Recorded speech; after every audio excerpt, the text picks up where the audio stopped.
My name is John Schroggy, and I'm going to be your instructor in this semester of ATS EVS 105, The Science of Climate Change.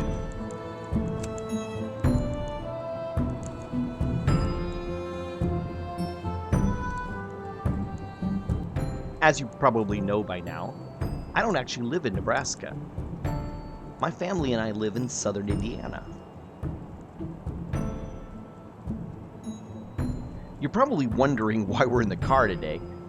Well, there's something I want you to see, but before we do, there are a couple of things I want to talk about. This is a new course at Creighton. When my colleagues and I first proposed this course, the name that we came up with was Climate Change, What We Know and How We Know It. Well, it turns out that the registrar's office at Creighton actually has rules about how long a course's name can be, and we had to come up with something a whole lot shorter than that. That being said, I think that the original name actually captures what the course is going to be about better. Climate change is an incredibly complicated topic. It's completely understandable that plenty of people have no real idea about how we actually know anything about the climate system and how climate is changing. Many people really don't know very much about how science works, for that matter. Many people don't know very much about how we come to accept theories or how the scientific method works, for example. In Creighton's Modus Core curriculum, this course counts as what Creighton calls an understanding science course. A lot of what happens in these understanding science courses is just getting a handle on the basics of how a particular scientific discipline works. What the vocabulary for the discipline means, what kind of techniques they use, what kind of problems they're trying to solve. Basically, the kinds of things that you're expecting in any 100-level science course. But in this course, I'm taking that understanding science designation a little bit more seriously. We really are going to be talking about how a science works. Why should you accept what scientists are saying? How important is skepticism in climate science? How do we know what is real and what is not real? Now, these are important questions in any discipline, but obviously they have a particular relevance when we're talking about climate science. If climate change is happening, it's one of the most important things that has ever happened in the history of humanity. It's also one of the most hotly debated topics in current politics, economics, diplomacy, and so on. There's a lot of bad information out there, and you've undoubtedly seen it. There's lots of people out there with agendas in this issue. You probably know the kind of people we're talking about. Being a responsible, educated member of our society requires that you have some skills at sorting through all of this. You vote, both literally at a voting booth and with your pocketbook every day. What you know about this stuff matters. And I don't have to tell you that the debate about this stuff has become particularly messy.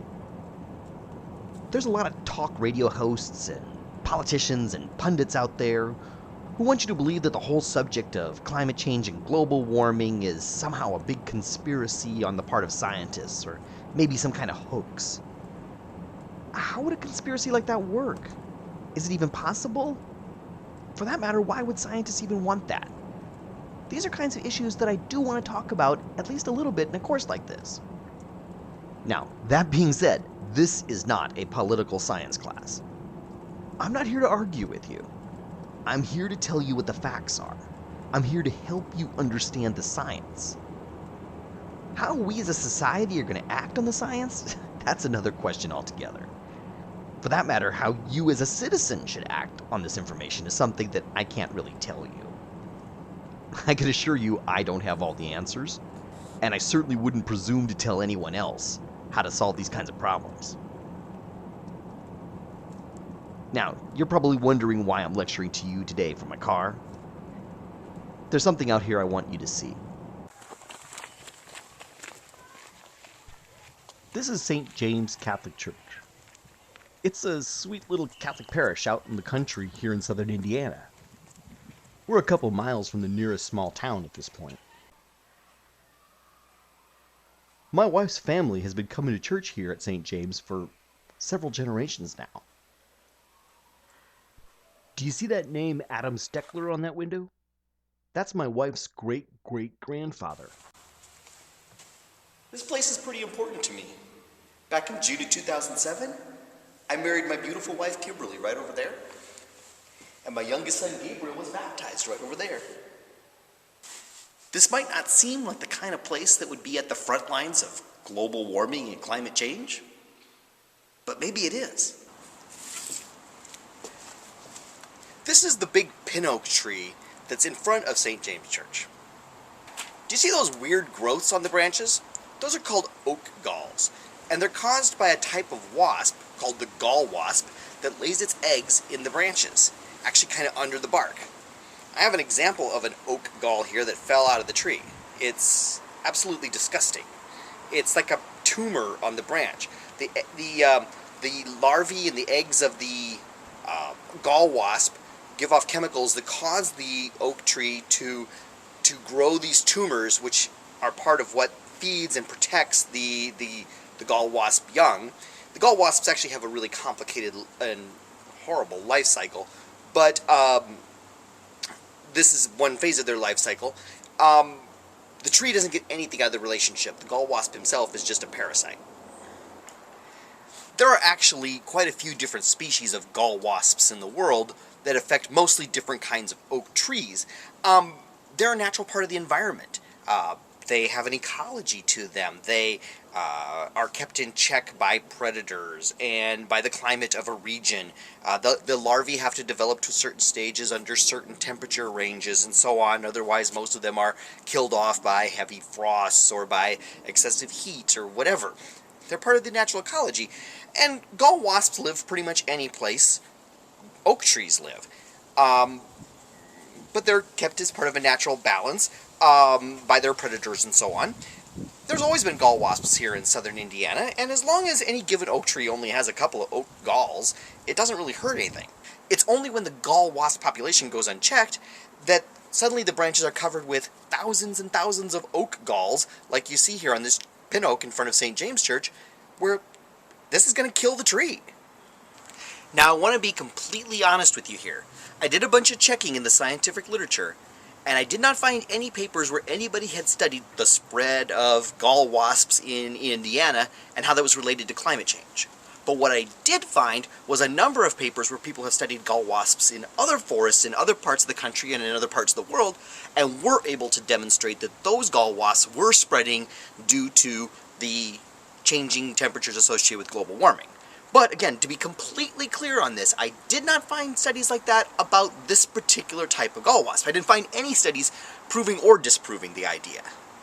What I can tell you is this.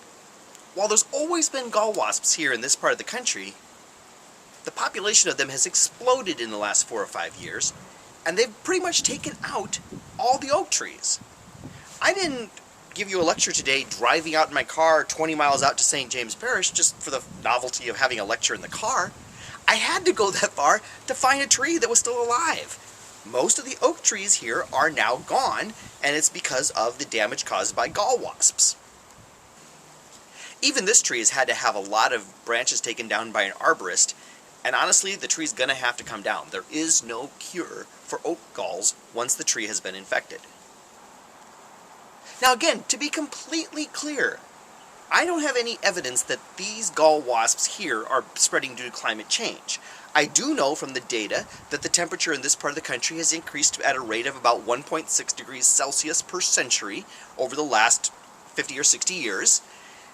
I do know that in other parts of the world they have shown that their problems with their oak trees and their oak galls are being caused by climate change, but I don't know for a fact that these are.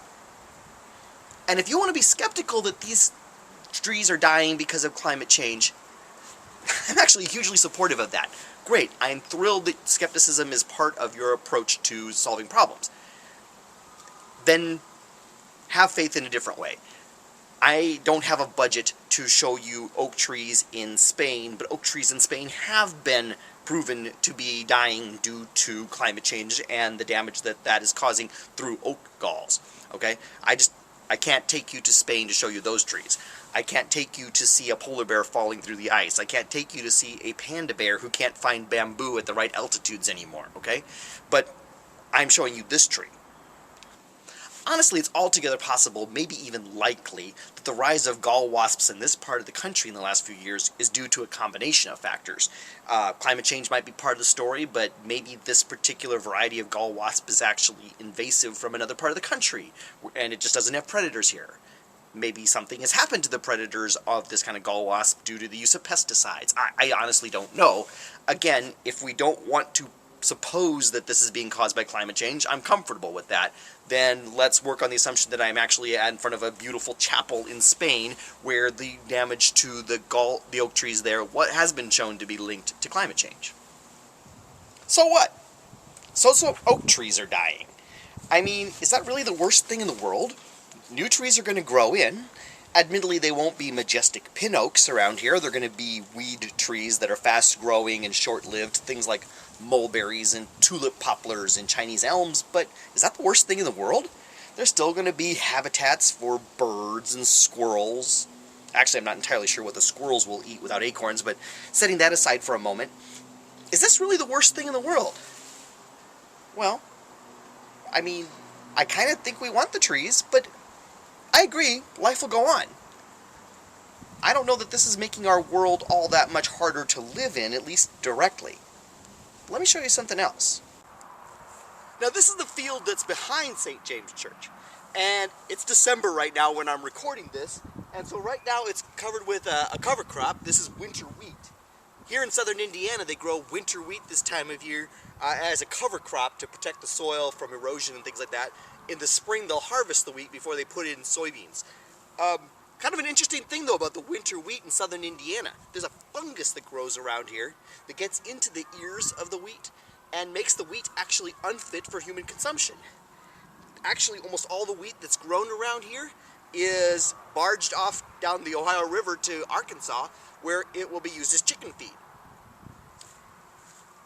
Farmers hate that, because the wheat can't command anywhere near as high of a price when it's being used for chicken feed as when it is being used to be ground up and used for flour. But the wheat's not what I'm here to show you. It's the dirt. Now I know what you're thinking. You're thinking it's just dirt, right? Yeah, but dirt's soil, and soil is amazing stuff. I mean, it just looks like dirt, but it's actually a huge community. There's all kinds of different bacteria and fungi growing in there. There's undoubtedly all kinds of different eggs of different insects and maybe even some larvae or something like that. There's decaying roots from last year's crops. Dirt is an ecosystem. Soil is an ecosystem. It's alive.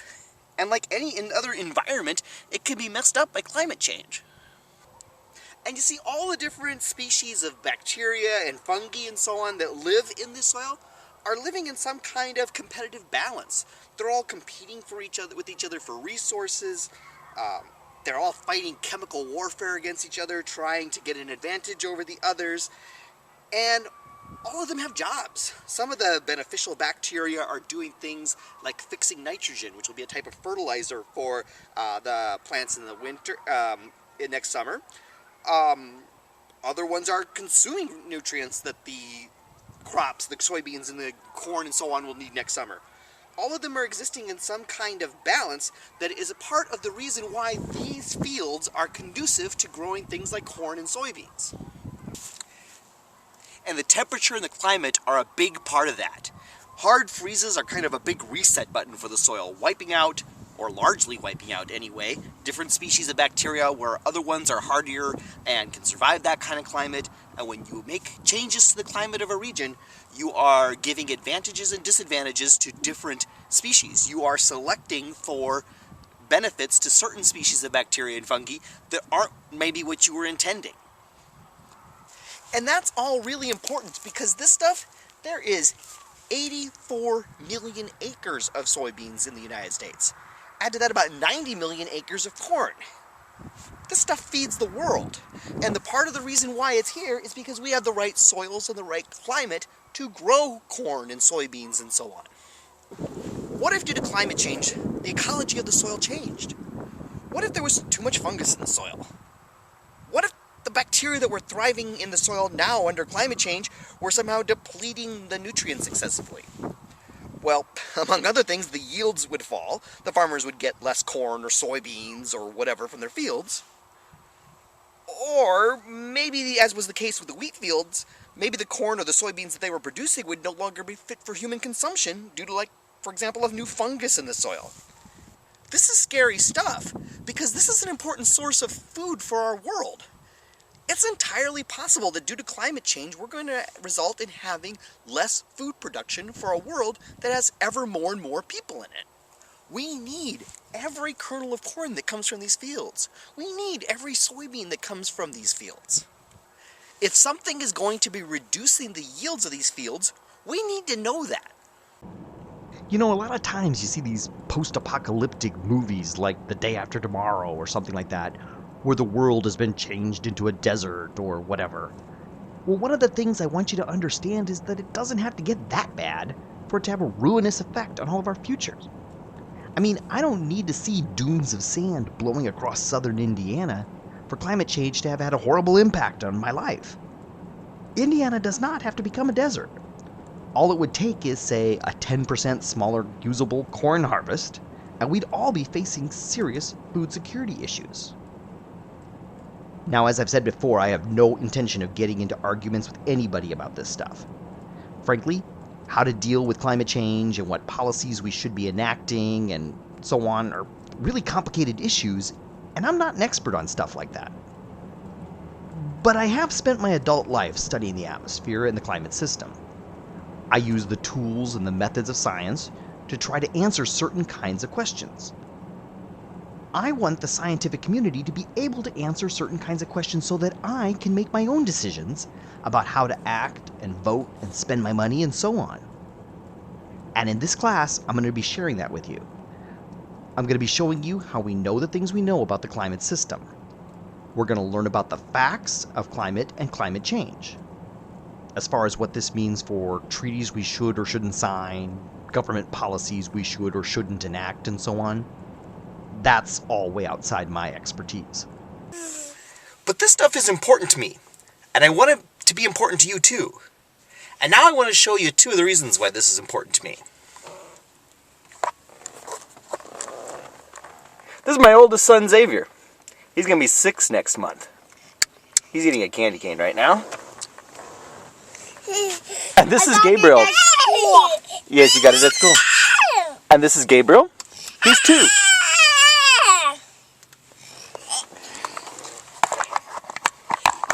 And here's the thing. Let me be entirely clear about this. If there's anything that we're doing about global warming and burning of fossil fuels and something like that, that is going to make these guys' lives harder, or less secure, or God forbid shorter, damn it, I want to know about it. Daddy said a bad word. Because here's the thing. If climate change is happening, we need to know how. And we need to know why.